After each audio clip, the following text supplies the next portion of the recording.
내게는 여동생이 있는데 얼굴이 히나가타 아키코를 닮았어. 그래서 남친이 있었는데 그놈이 문제였지. 정신에 문제가 있는지 경계선에서 왔다 갔다 하는 놈. 그래서 반년 정도 사귀었어. 그동안 집에도 자주 놀러 왔지.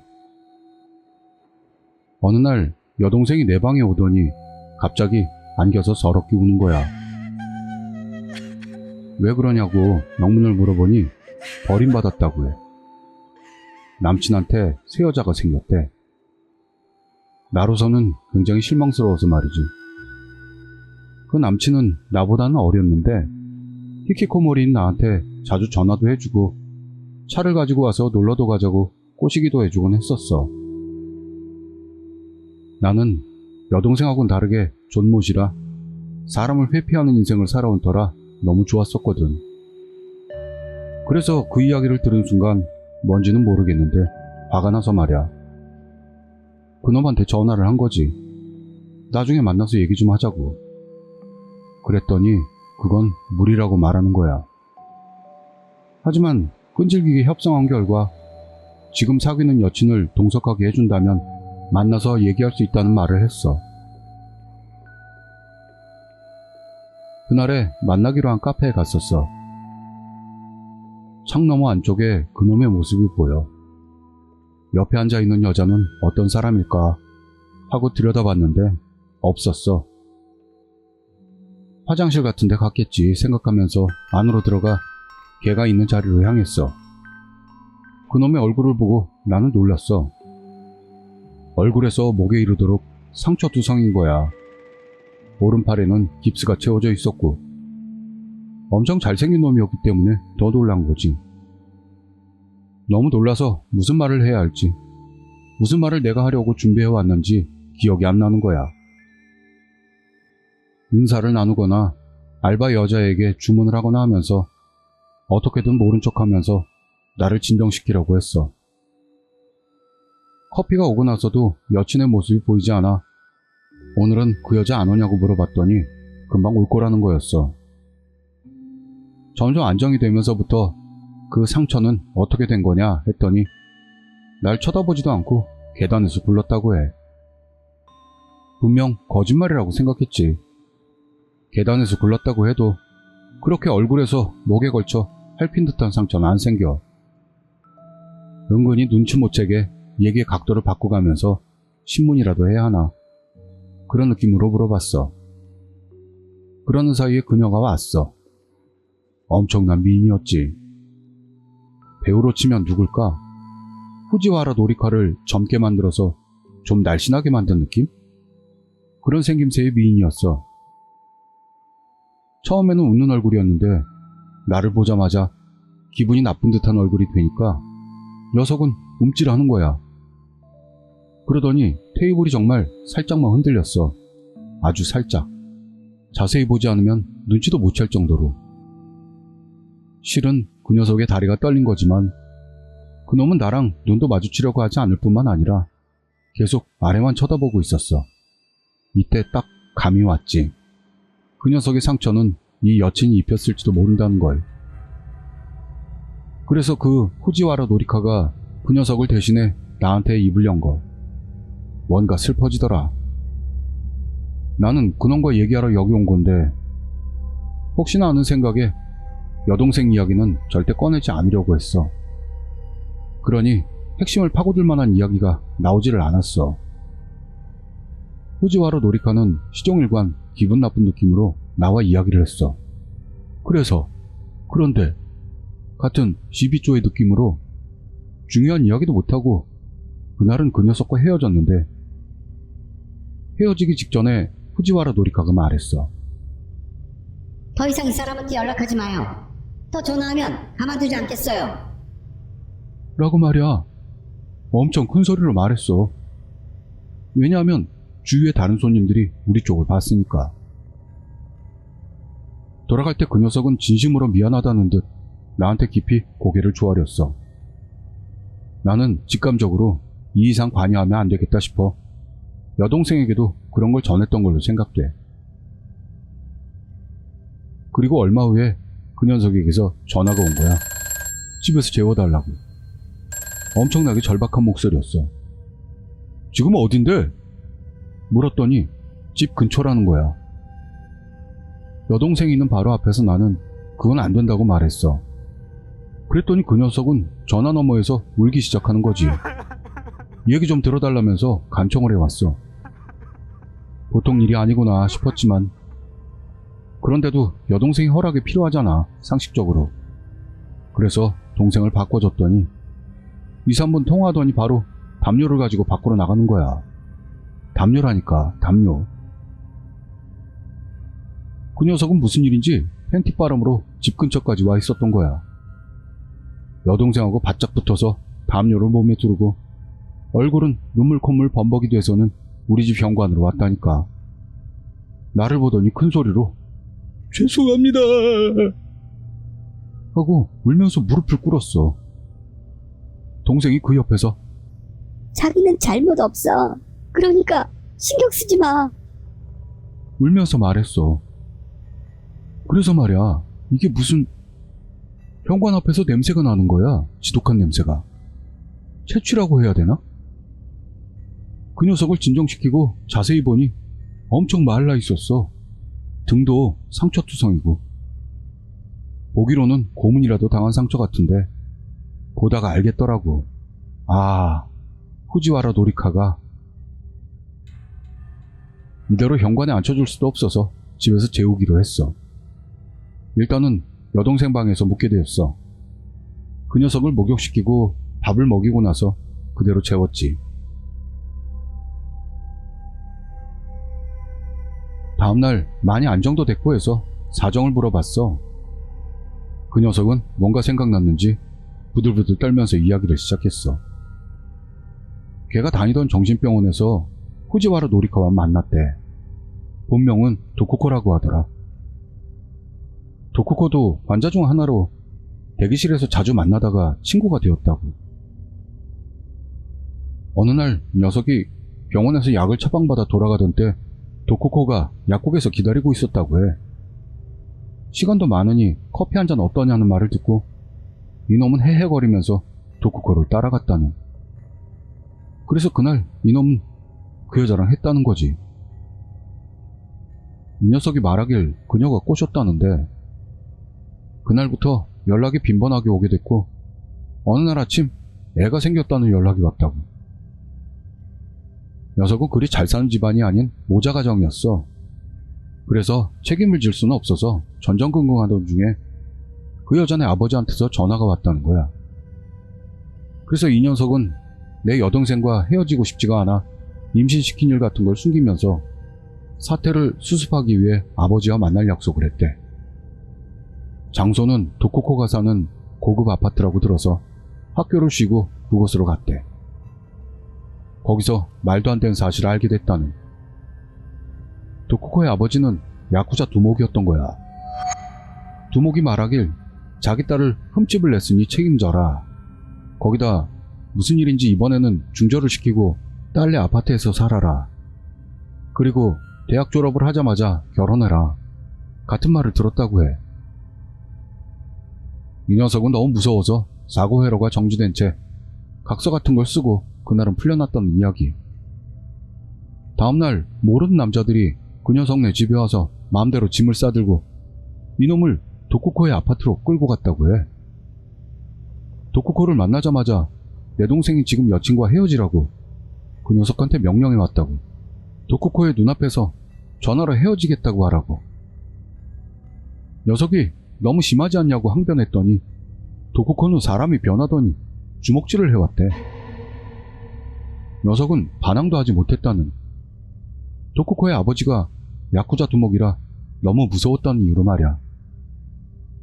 얼마나 두들겨 맞았는지 기절했고 깼더니 도쿠코가 무릎을 꿇고 미안해, 미안해 하면서 사과했다고 해.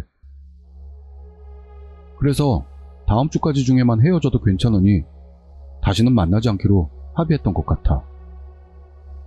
그래서 이 녀석은 결국 동생과 헤어질 걸 결심하고 도쿠코 앞에서 내 여동생에게 이별의 말을 전했다는 거지.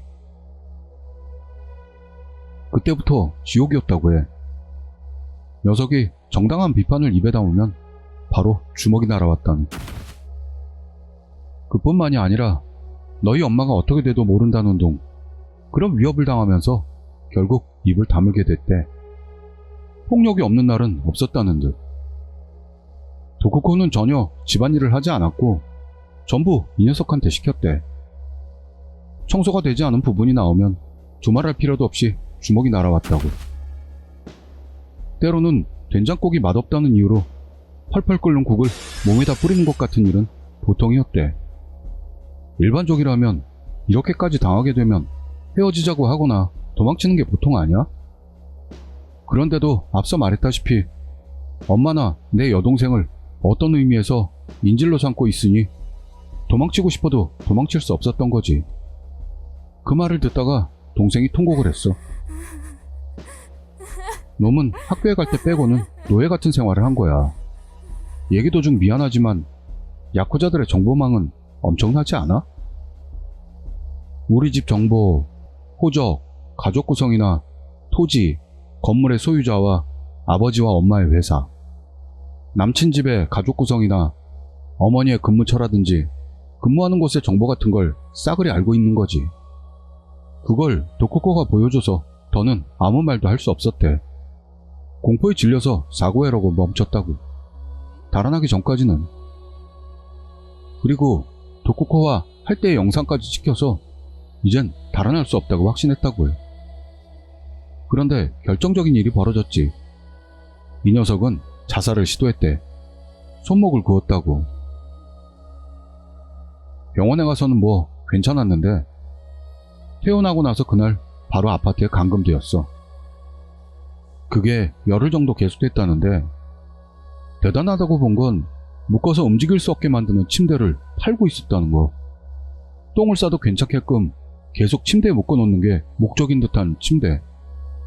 거기에 태어난 날로부터 도망칠 때까지 계속 묶여 있었다는. 그 녀석은 묶인 지 이틀째 정도부터 결심했어. 반드시 도망치겠다고. 3일째부터 구속을 풀기 위해 순종적인 척을 계속했다는 것 같아. 당신이 없으면 살 수 없다든가 자기는 형편없는 놈이니까 더 교정해달라는 등 말이야. 그 말을 듣고 도쿠코는 부들부들 떨었다고 해. 추워서도 아니고 무서워서도 아닌 좀 더 다른 차원의 것이겠지? 그 말을 듣고 여동생은 더 큰 소리로 울고 있었어. 녀석은 그렇게 6일을 버텼대. 도망치기 이틀 전에 구속이 풀렸지만 녀석의 목에 목줄 같은 걸 채워서 개처럼 네 발로 걸으라고 명령했다는 이야기. 그 후 그녀가 쇼핑 간 사이를 틈타 도망쳐서 우리 집에 왔다고. 옷을 도망치지 못하게 하려 했었는지 뭐였는지 집안 어디를 뒤져봐도 전부 발견되지를 않았대. 15분 정도를 뒤져봤는데도 말이야. 그래서 여기까지가 프롤로그. 지금부터 본편이 되겠네. 우리 부모님은 무역상을 하는 관계로 집에 없는 경우가 엄청 많아. 최대 석 달을 비우는 경우도 있었고 돌아와도 2, 3일 있다가 바로 다시 해외로 나가버려. 신년이나 크리스마스, 구정 같은 때는 보름 정도 집에 있지만 그 외에는 집을 비워. 히키코모리였던 내게는 최고의 환경이었어. 오히려 그 때문에 히키코모리가 되었다고도 할 수 있어. 부모님 덕분에 그 녀석을 집에 머물게 하는 게 비교적 간단했지. 하지만 야쿠자와의 관계, 정보 누설, 그 외를 생각했을 때 나는 관계되고 싶지는 않았어.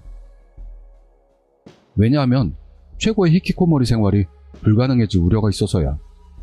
그 녀석과 동생에게는 미안하지만 말이야. 동생이 그날 나한테 상담을 요청해 왔어. 아니, 그렇다기보다는 결정사항이었지. 그 녀석을 지키겠다는 이야기였어. 처음에는 반대했어. 앞서 말한 이유도 있었고 여동생에게 무슨 일이라도 생기면 안 되니까.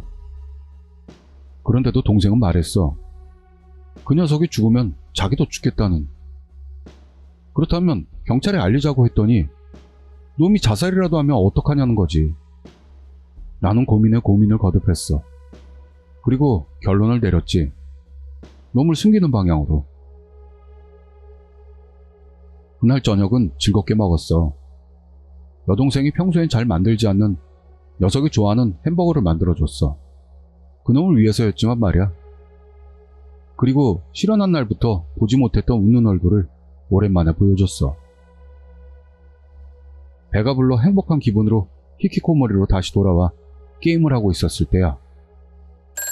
그날 밤 전화가 왔어. 맞아, 도쿠코였어. 거기 히로미치 있죠? 연락하지 말라고 분명히 약속받았는데 곤란하게 됐네요. 히로미치 바꿔주세요. 받자마자 첫마디가 이거였어. 이래봬도 나는 인터넷 오타쿠이고 평소에도 단련되어 있으니까 말이야. 그다지 쫄지는 않아. 그래서 시치미를 뗐지. 하지만 다음 말에 오줌을 지를 뻔했어. 야, 개 존멋. 허세 떨고 자빠졌네. 죽을래? 여자 목소리가 이렇게 변하는 건 태어나서 처음으로 알게 됐어. 엄청난 소리였다니까. 무서워져서 전화를 끊었어. 그랬더니 이번에는 내 휴대전화가 울리는 거야. 친구 하나 없는 나한테 전화할 사람들은 부모님이나 동생 남친 정도여서 한 달은 전화 온 적도 없었는데 그게 공포의 전화 다음으로 바로 걸려왔던 거야. 쫄아서 황급히 전화를 받았어. 부탁이니까 히로미치를 돌려주세요. 부탁합니다. 하며 아까와는 완전히 달라진 귀여운 목소리로 울면서 간청이 오는 거야. 진짜 여기는 없어요. 하고 정중하게 말했더니 부탁이니까 바꿔줘요. 그 말만을 반복하면서 1시간 정도로 계속했어. 점점 짜증이 올라오는 데다 게임도 하고 싶고 라노벨도 읽고 싶어져서 녀석이 여기 오면 바로 연락 주겠다며 전화를 끊었어. 그렇게 전화를 끊었는데도 도쿠코를 납득시켰는데도 이번에는 여동생 휴대전화로 걸어왔어. 그때 여동생은 거실에서 남친과 함께 있었는데 집 전화를 받았을 때의 내 태도로 알 수 있었을 거야. 동생은 전화를 받자마자 소리쳤어. 모른다고 했잖아. 나와야 나. 라며 절규했어. 옆에 남친 녀석은 머리를 감싸 안고 떨고 있었어. 평소엔 온순하고 상냥한 여동생이 엄청 무서웠어. 일단 그날은 이것으로 끝. 다음날 아침 여동생이 학교에 갈 시간에 병관 쪽에서 비명소리가 들려왔어. 동생의 목소리였지. 바로 나와 그 녀석이 밖으로 나갔어. 그때의 광경은 지금도 잊을 수가 없네. 우리 집은 개를 기르고 있었는데 말이야. 그 개가 죽어있던 거야. 동생은 기절했고 남친은 이미 반광란 상태였어. 벽을 향해서 뭐라고 중얼중얼 거리는 거야. 거기서 제정신인 건 나 말고는 없었지. 바로 녀석에게 소리치고 정신을 차리게 한 다음 여동생을 집 안으로 부축해드리라고 시켰어. 경찰에 연락할까 했는데 동생에게 물어보려고 일단 보류. 10분 정도 지나 정신을 차리고 나서 어떻게 할 건지 물어봐도 눈에 초점이 맞지를 않아. 안 되겠구나 싶어 경찰에 전화하려는데 집 전화가 울렸어. 도쿠코였어. 역시 히로미치 있었잖아요. 거짓말하면 안 된다고 어릴 때 안 배웠어요? 그런 말을 했어. 나는 다리가 부들거려서 말이야. 당신이 그랬어? 라고 물었더니 도쿠코는 웃으면서 내게 말했어. 무슨 말이에요? 라고. 그때 깨달았어. 아, 얘는 안 했겠구나. 시켰겠구나. 라고. 알리바이 성립인 거지. 더는 무서워서. 너무 무서워서. 동생 쪽을 봤더니 부들부들 떠는 그놈을 안고 있을 뿐.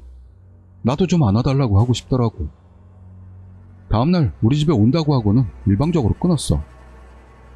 경찰에 알리려고 다시 전화하려고 했더니 동생이 어떻게 알았는지 전화하지 말라고 말렸어. 나는 말했지. 뭔 소리냐고.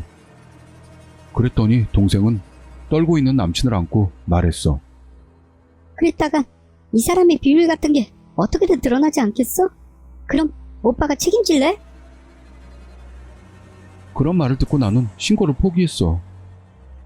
그 녀석이 정신병원에 다니는 게 알려지면 아무래도 허위 신고로 의심받게 되지 않겠어?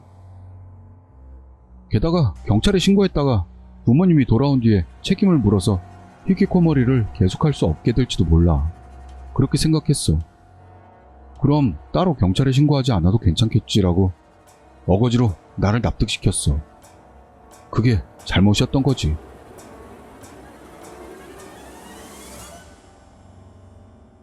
경찰에 신고하지 않는 대신 할 수 있는 한의 모든 일을 해보자고 생각했어. 디카로 현장을 찍었어. 최고 화질로 100장 이상을 찍었다고 생각돼. 근데 이상한 거야. 우리 집은 말이지, 담이 있어.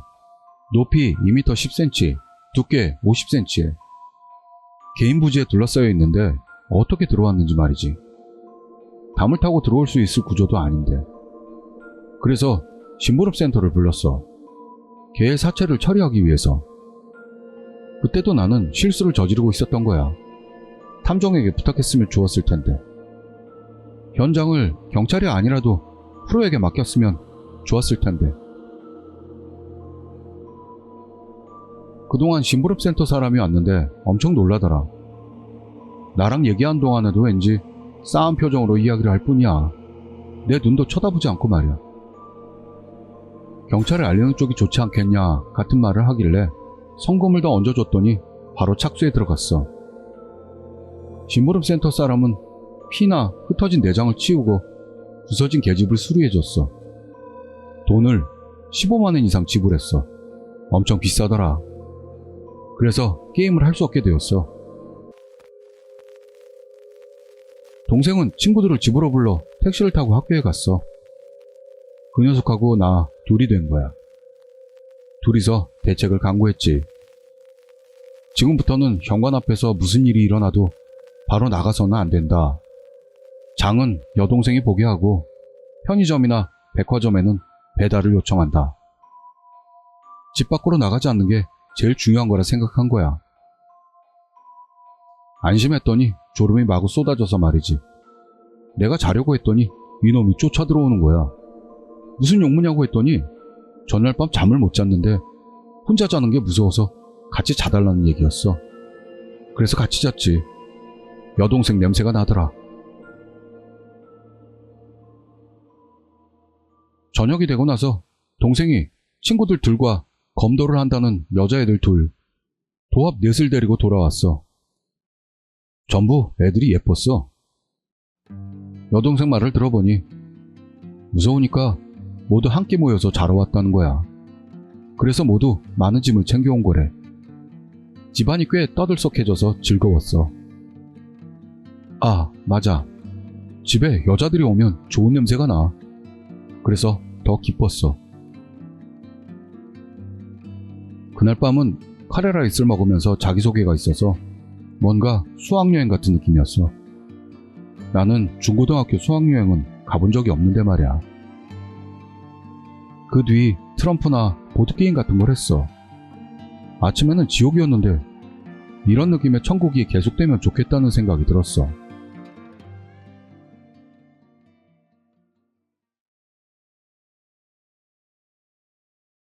밤 11시쯤이었을까? 초인종이 울렸어. 대문으로 가봤더니 덩치 좋은 근육질이 셋 문 앞에 있었어.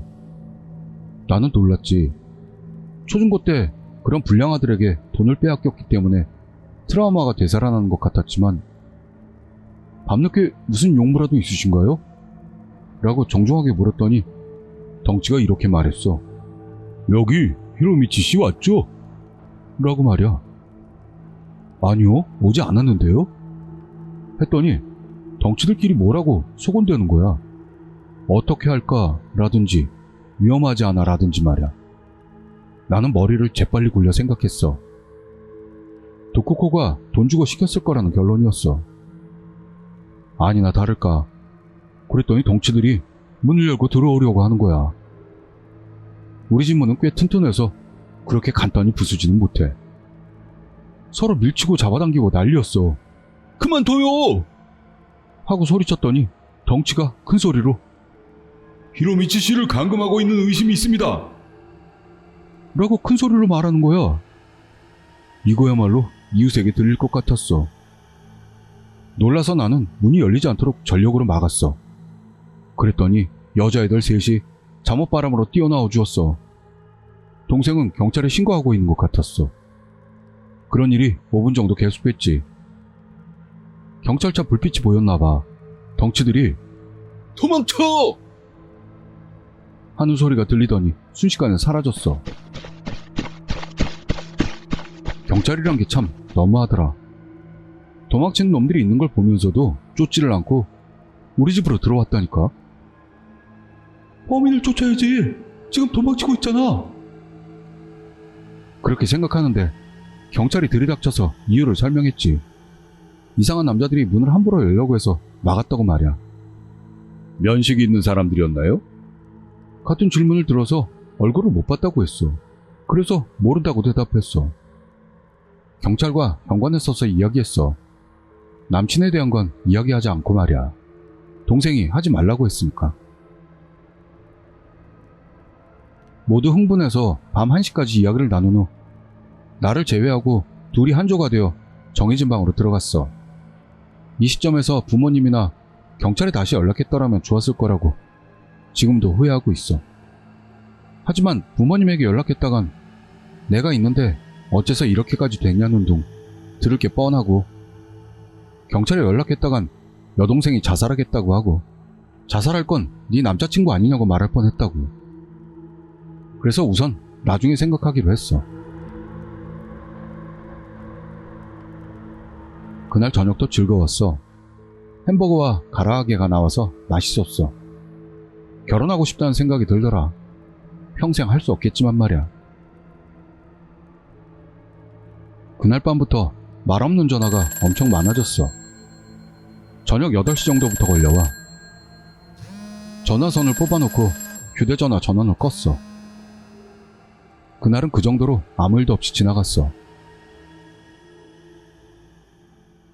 그런 흐름으로 2주 정도 지났을 때였어. 그때는 이미 우리는 안심하고 있었지. 여자애들은 각자 집으로 돌아갔고 다시 나와 여동생, 남친, 셋이 생활에 나갔어. 그 녀석은 휴학을 결정하고 우리 집에서 자격증 시험 공부라도 하겠다고 했어. 그동안에도 자기 어머니와 연락은 한 것 같았는데 그런 식으로 도쿠코를 만만하게 보고 잊어버릴 무렵 사건이 일어났지.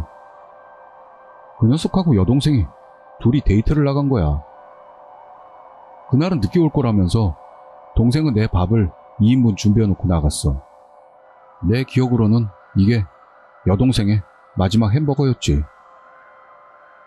그날 저녁 8시경이었을까? 내 컴퓨터로 메일이 들어왔어. 이 메일 주소를 아는 건 가족밖에는 없어. 동생에게서였지. 남친이 실종되었다는 이야기. 동생 명의로 그 녀석에게 휴대전화를 만들어줬는데 아무리 걸어봐도 전원이 꺼져 있는 것 같대. 찾아다니면서 1시간이 됐는데도 연락이 없다면서. 그래서 휴대전화를 켜서 바로 여동생한테 전화를 걸었지. 그랬더니 동생이 울면서 말하는 거야. 그 여자야. 라고. 여동생이 어디 있는지를 확인하고 바로 택시로 향했어. 하지만 동생이 너무 걱정이 되어 어쩔 수가 없었지. 그 녀석은 어떻게 돼도 좋아. 동생만은 무사하기를 바랬으니까. 택시비로 7,000엔 정도를 지불했으니까 시간이 엄청 걸렸을 거야. 여동생이 내 모습을 확인하더니 바로 와서 안겼어.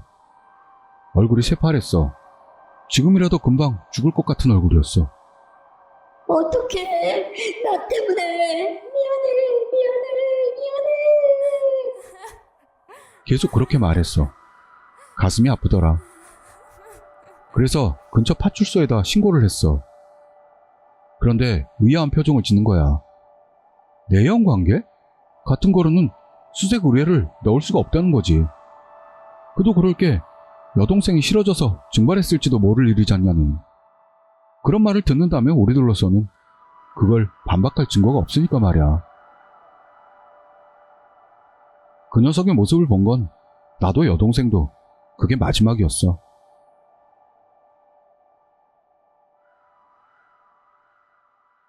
이 사건이 있고 나서부터 4개월이 지났어. 그동안 부모님이 몇 번 집에 돌아왔었지만 바쁘다는 이유로 바로 다시 해외로 출국해버렸어. 여동생이 힘들다는 걸 혀가 닳도록 말했는데 병원이나 정신병원에 데리러 가라는 말만 들었지. 뭔가 마음이 슬퍼져서 어쩔 수가 없었어. 동생은 그걸 숨어서 듣고 있었어. 동생은 부모님에게 말하지 말라면서 나를 때렸어. 울면서 달래줬어. 그거 말고 할 수 있는 게 있는지 나는 몰라. 여동생으로선 지옥의 고통과 다를 바 없었을 거야. 그날부터 전화가 울릴 때 말고는 애가 정신이 나가고 말아. 학교에도 나가지 않게 됐어. 친구가 데리러 와도 만나려고도 하지 않았어. 오로지 자신을 탓하는 것처럼 보였지. 근데 여동생에게는 이 고통 외에 아직 넘어야 할 고통이 하나 더 남아있었어. 나는 할 수 있는 한의 모든 조사를 했어. 탐정에게는 의뢰하진 않았어. 왜냐하면 내가 의뢰한 탐정이 야쿠자와 아는 사이라면 대참사가 되는 거잖아. 그래서 남친의 어머니, 그가 다녔던 정신병원, 그 녀석의 대학교 친구나 대학 사무실, 그리고 녀석이 살고 있던 아파트 집주인이나 계약에 관계된 부동산에다 물으며 돌아다녔어. 어머니는 만나지 못했어. 도시락집을 그만뒀더라고. 녀석이 다니던 정신병원에도 물어봤지만 알려주지 않았어. 법률로 그렇게 정해져 있다는 것 같았어. 도쿠코의 이름도 물어봤는데 그런 사람은 모른다는 말을 들었어. 다음으로 녀석의 대학교 친구들을 찾아다녔어. 나름대로 같은 학부의 동년배들을 찾아 물어봤더니 그런 이름의 학생은 있었다는 정도밖에는 안 되더라. 50명 이상은 물어본 듯. 결과는 X였어. 의외로 그 녀석은 친구가 적었던 것 같아. 대학 사무실에다 물어봤는데 동생과 데이트하던 날로부터 대충 한 달 후에 자퇴 신청이 있었다고 해. 하지만 자세히는 알려주지 않았어. 나는 내가 못생긴 게 너무 후회가 됐어. 만약 내가 그 녀석 같은 훈남이었다면 대학 사무실의 여자 직원은 기쁘게 정보를 알려줬을 게 뻔했을 거야. 어째서 제임스 본드가 좋은 남자인지 통감했어. 그 녀석이 살던 아파트 집주인을 찾아갔어.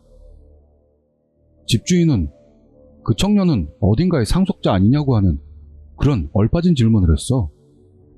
뇌가 우동살이인가 생각했지만 이유를 물었더니 보증금은 돌려주지 말고 집주인이 전부 가지라면서 어떤 여자가 와서 말했다는 거야.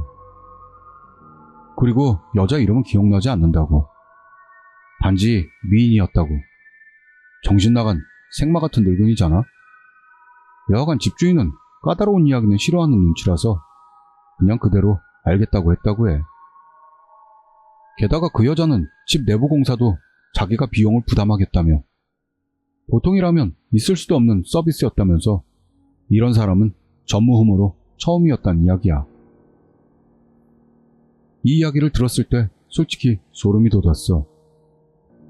인간의 존재가 물리적으로도 서류적으로도 이렇게 간단히 지워질 수가 있구나 하고 말이지.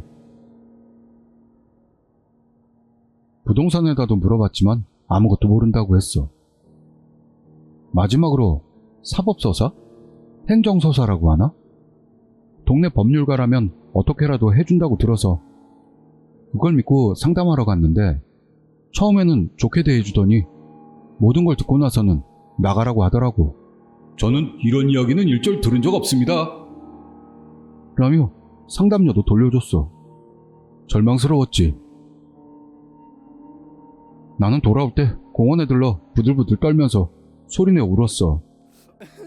근처에서 축구를 하던 애들이 가까이 와서 형, 왜 울고 있냐고 물어서 괜찮으니까 상관 말라며 쫓았는데 주변에 있던 엄마들 일행이 이상하게 여겼는지 고맙게도 경찰을 불러준 것 같았어, 지은장. 그래서 경찰이 온 거야. 범죄를 저지른 게 아니고 그냥 울고 있었다고 했더니 곧바로 어딘가로 갔어. 나는 아마 여동생 때문에 눈물을 흘린 것 같아. 그런 까닭에 단서는 완전히 사라진 거야. 도쿠코의 아파트를 알고 있다고 해도 들어갈 수도 없고 오히려 위험해. 그 전에 어디 있는지도 모르지만 말이야. 나와 동생은 그 녀석과 도쿠코와는 완전한 타인이니까. 동생은 정신에 금이 가고 나는 다시 히키코모리로 돌아왔어.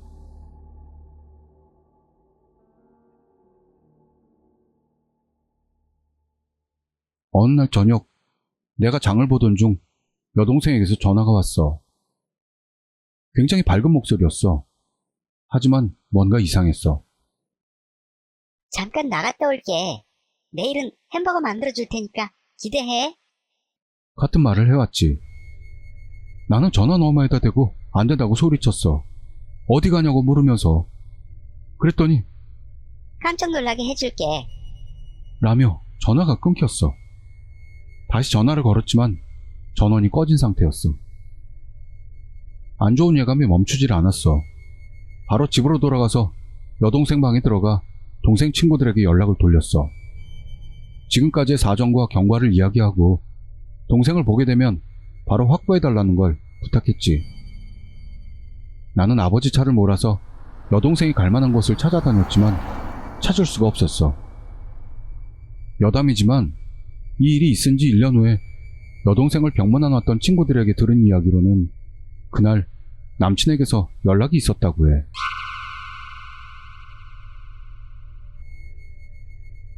여동생이 걱정이 되어 잠 못 드는 날이 지나갔어. 경찰에 신고도 했지. 처음에는 받아주지도 않았는데 무릎을 꿇고 부탁했어. 근처에 있던 어린애들이나 고딩들은 웃고 있었지만 말이야. 그래서 내가 여동생을 보게 된 건 그날 저녁부터 시작해 3일이 지난 이른 아침이었어.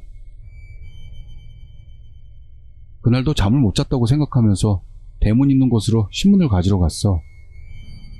그랬더니 대문 앞에 쭈그리고 앉아있는 여자가 보였어.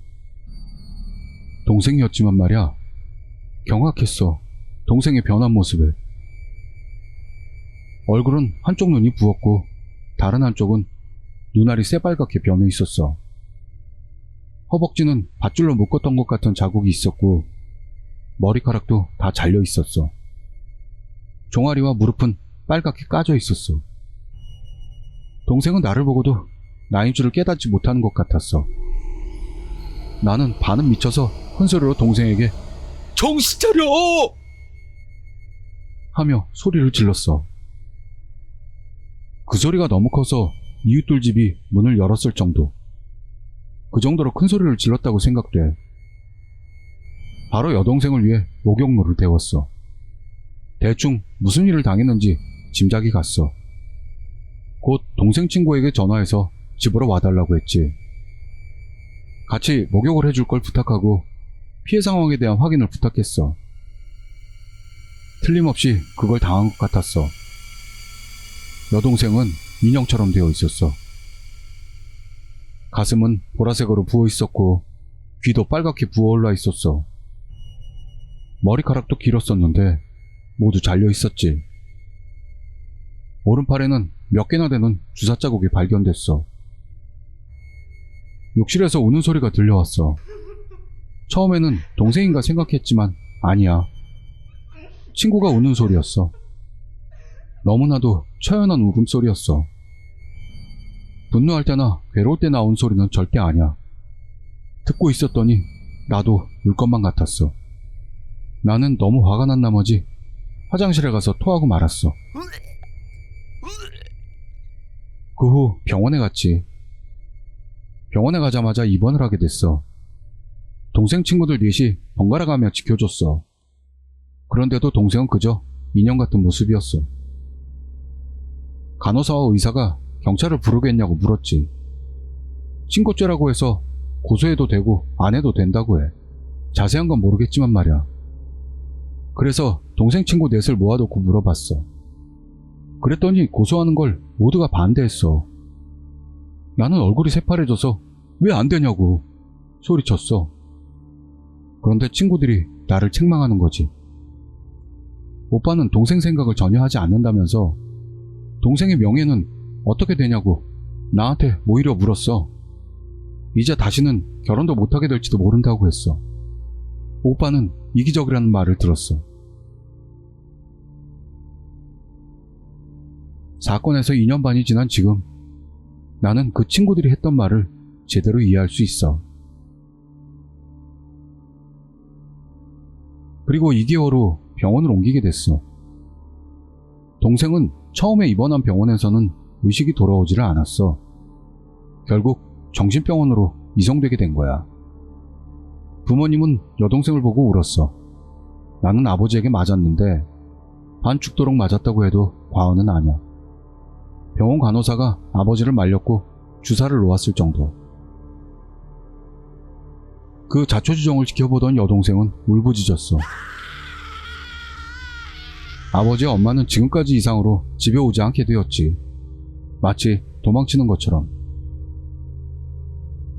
여동생을 돌보는 일은 오로지 나와 친구들의 몫. 최근에 내가 질문을 하면 머리를 상하좌우로 움직이며 의사를 표시할 정도까지 됐어. 아직 내 앞에서는 아무 말도 해주지 않지만 말이야. 친구들과는 아주 조금씩은 말하는 것 같아. 유아퇴행이라는 병이 있다는 거 알아? 의사 말로는 동생은 초등학교 1학년이나 유치원생 정도의 지능밖에는 없대. 그게 원래대로 돌아갈 수 있을지는 현대의학으로는 확약할 수 없다는 말을 들었어. 나는 한심하게도 여동생을 껴안고 몇 번이고 울었어. 동생은 웃는 얼굴로 내 머리를 쓰다듬어 줄 뿐이었지. 아무리 슬퍼도 어찌할 도리가 없네. 다만 동생은 병원 식사로 햄버거나 카레라이스 또는 가라아게가 나왔을 때 왠지 모르지만 울기 시작한다고 해. 그럴 때 그 녀석의 사진을 가지고 가면 바로 그친다고. 나보다 멀쩡했던 동생이 폐인이 되어버렸어. 나한테 곧잘 잔소리하던 동생이 폐인이 되어버렸어. 국립대학 약학부에 바로 합격한 동생이 폐인이 됐어. 이성의 동급생들에게 자주 러브레터를 받거나 고백을 받거나 했던 이야기를 존머신 나에게 해주던 여동생이 폐인이 됐어. 국립대학 입시에 실패하고 울던 나를 위로해주던 그 동생은 이젠 없어. 오빠는 하면 할 수 있다고 격려해주던 동생은 이젠 없어. 내가 투채널에서 주워들은 지식을 생글생글 웃으며 들어주던 동생은 이제 없어. 내가 온라인 게임에 빠져 방에서 나오지 않을 때 항상 밥을 문 앞에 두고 가주었던 동생은 이제 없어. 그때 경찰을 불렀다면 이런 일은 벌어지지 않았을 거라고 아무리 후회해도 어쩔 수가 없어.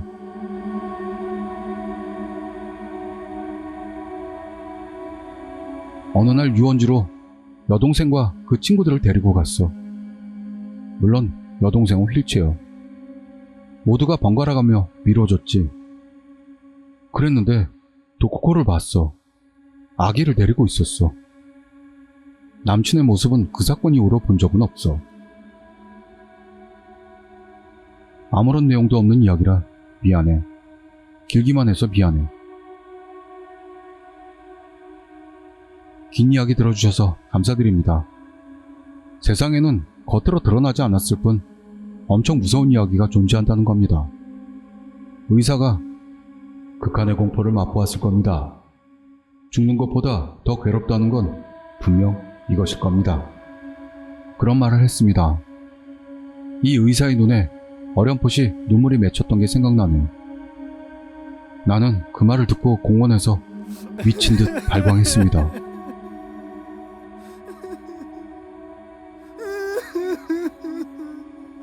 Ha